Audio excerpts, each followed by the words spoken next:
So tell me, what is your current profession, you would say? My current profession is I am CEO and president of Comfort Care Homes, which is a care community for people living with Alzheimer's and dementia. Would you say your formal education is? So nothing to do with business. Okay, perfect. I have a degree of painting and sculpture from University of Kansas, and yeah, so finding myself in a position like this is kind of strange. I mean, it's an odd sort of reckoning of how did I get. So the first question, official Yes. question is, what inspired you to pursue a career in the creative field?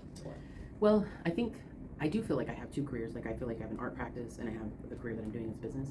I think what inspired me was I had to do it. I don't know. I've always, since I was pretty young, I've been compelled to like draw or express myself through art in some way, or community, what I would call placemaking, where it's like wherever I am, I want to use creative practice to help people express themselves in that space, like what's going on there, or tell stories about that space. And so, I think I don't know if that answers it, but for me, I pursued that because I didn't really have a choice. It was the way I felt compelled to. What's your express typical myself. creative process from idea generation to execution?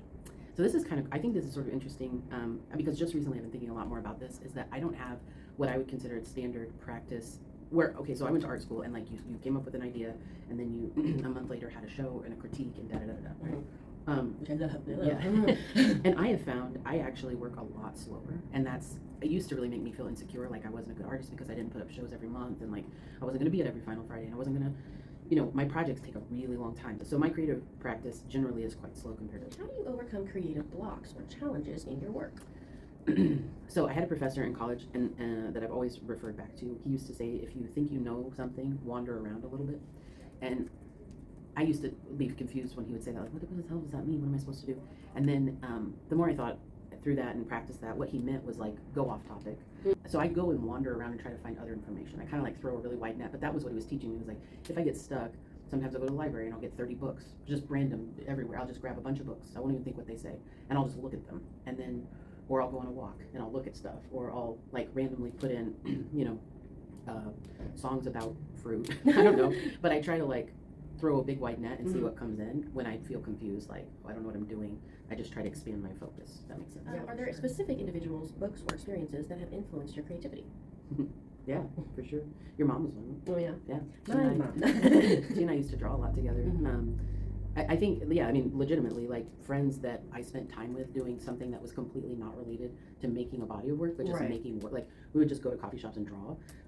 That was inspirational to me because it kind of focused where art, really what was useful for me, which was I going to sell a bunch of work? Was I going to, be some famous artist? It was just like this compulsion to like, we had to make shit and we had to do it. And so we were doing it all the time.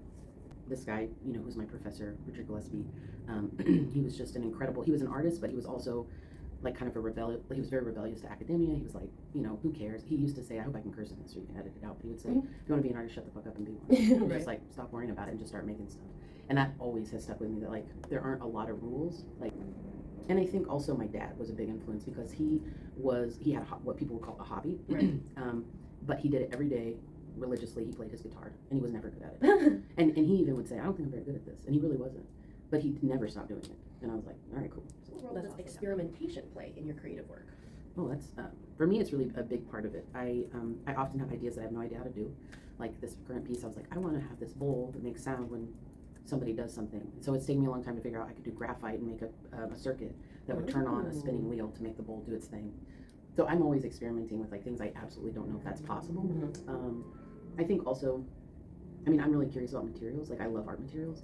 I kind of have like I have a problem, I think. But when people are like, have you ever tried this? I'm like, yes, I did. I bought the whole kit. And or like macrame the other day. I was like, I need to buy macrame string. I don't do macrame, but I was like, well, but I might try. Because maybe it will incorporate into something I want to make.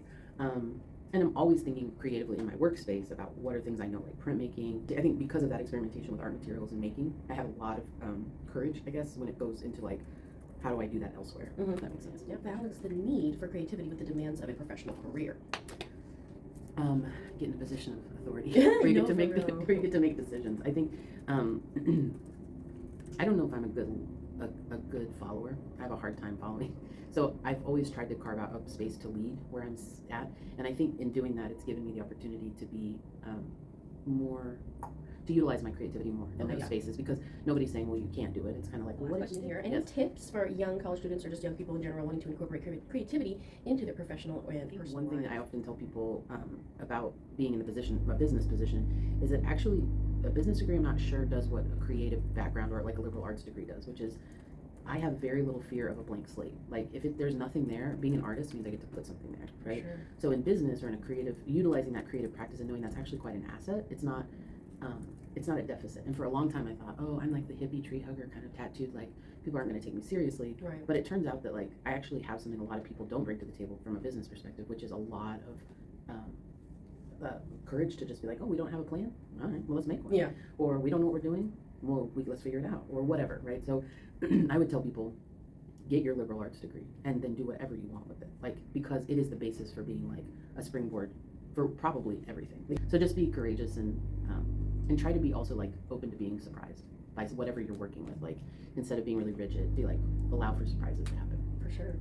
Okay, yay, well, thank you so much. You're welcome. Bye.